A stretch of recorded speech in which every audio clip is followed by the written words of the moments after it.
দেশ থেকে বিদেশ, খেলা থেকে বিনোদন, সব ধরনের খবর নিয়ে আমি মিঠু শুরু করছি নজরে দুনিয়া। রাজস্থানে বেআইনি বাজি কারখানায় ভয়াবহ বিস্ফোরণ, ঝলসে মৃত্যু অন্তত 7।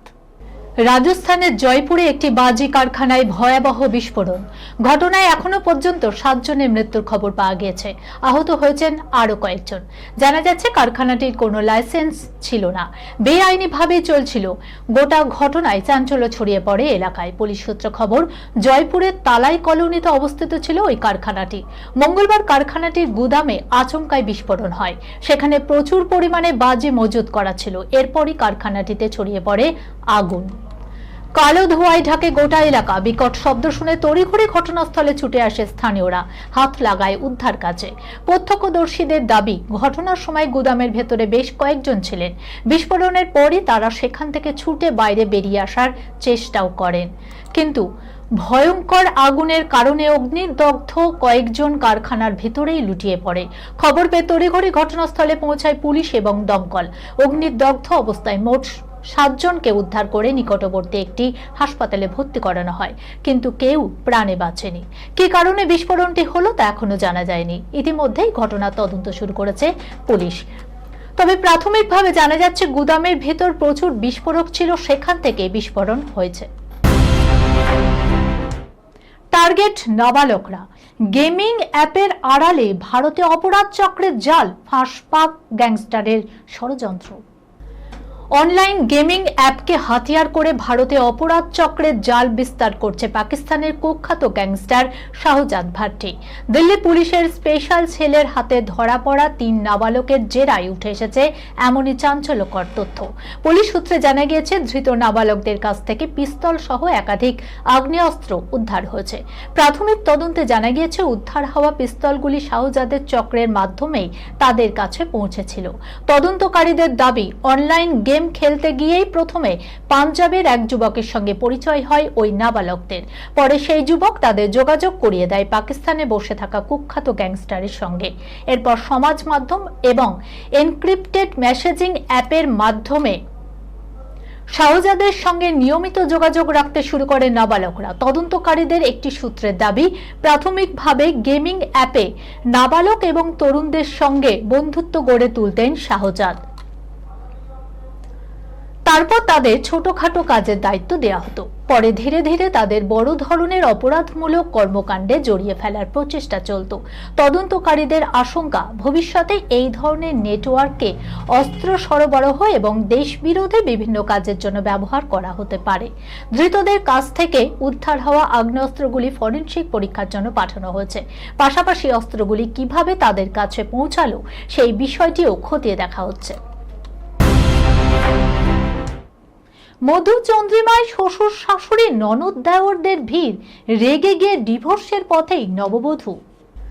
প্রত্যেক স্বামী স্ত্রীর মধ্যেই মধুচন্দ্রিমা একটি বিশেষ দিন। নিবিড়ভাবে একে অপরকে জানা যায় ওই দিন। আর সেই নিবিড়তার ইচ্ছেই যেন জোর ধাক্কা খেল উত্তরপ্রদেশের এক নববধূর জীবনে। বিয়ের পরে স্বামীর সঙ্গে মধুচন্দ্রিমায় গিয়েছিলেন তিনি, কিন্তু তার সঙ্গে ভিড় জমালেন শ্বশুর বাড়ির লোকজনও। এমন ঘটনায় ক্ষুব্ধ ওই গৃহবধূ। বিষয়টা গড়িয়েছে ডিভোর্সের দিকেও। উত্তরপ্রদেশেই ঘটেছে এমন এক ঘটনা। জানা যাচ্ছে, বিয়ের পরই অন্য যুগলদের মতোই উত্তরপ্রদেশের ওই নবদম্পতি মধুচন্দ্রিমায় গিয়েছিল, কিন্তু তাদের সফর সঙ্গে ছিল শ্বশুর শাশুড়ি ননদ দেওররাও। এরপরই তিনি শটাং নালিশ জানিয়েছেন এক বিবাহ কাউন্সেলিং কেন্দ্রে। ওই তরুণীর স্পষ্ট দাবি, মধুচন্দ্রিমা স্বামী ও স্ত্রীর নিভৃতে কাটানোর জন্যই, যার মাধ্যমে তৈরি হয় বোঝাপড়া, হয় সম্পর্কের ভিত। পরিবারের সদস্যরা যদি সেই সময় সেখানে থাকেন, তাহলে সেই নিবিড়তা তৈরি হয় না এবং এর ফলে তিনি সময় পাননি স্বামীর কাছাকাছি থাকার। আর এই অসন্তোষের কারণে শেষমেশ তৈরি হয় বাদানুবাদ। অন্যায় কিছুই দেখছেন না। যদিও ওই মহিলা স্বামীর দাবি, তিনি এই বিষয়টাই অন্যায় কিছুই দেখছেন না। তিনি বরাবরই বলে আসছেন যে পরিবারের সবাইকে খুশি করার লক্ষ্যেই তিনি তাদের সঙ্গে নিয়ে গিয়েছিলেন। এই সফরে ছিলেন নিজের বাবা মা ও ভাই বোনদের অন্তর্ভুক্ত করার মধ্যে তিনি কোনো অসঙ্গতি দেখছেন না এবং এ বিষয়ে কোনো ভুল করেছেন বলেও তিনি মনে করছেন না। ওয়াকিবহল মহলের ধারণা এই দুটি ভিন্ন দৃষ্টিভঙ্গির ধাক্কাতেই নতুন দাম্পত্য এখন ভেঙে পড়ার মুখে।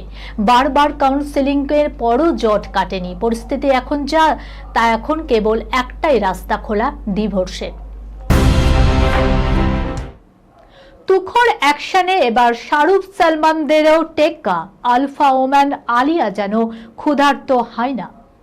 যশরাজ ফিল্মসের পুরুষতান্ত্রিক স্পাই ইউনিভার্সের ভিড়ে আলফা আলিয়া ভাট যে গোয়েন্দা হিসেবে আত্মপ্রকাশ করতে চলেছেন সেই খবর 24 সালেই পাওয়া গিয়েছিল। সেই সময়ই জানা যায় এই ছবিতে আলফা ওম্যান অবতারে শত্রু নিধন করবেন নায়িকা আলিয়া ভাট।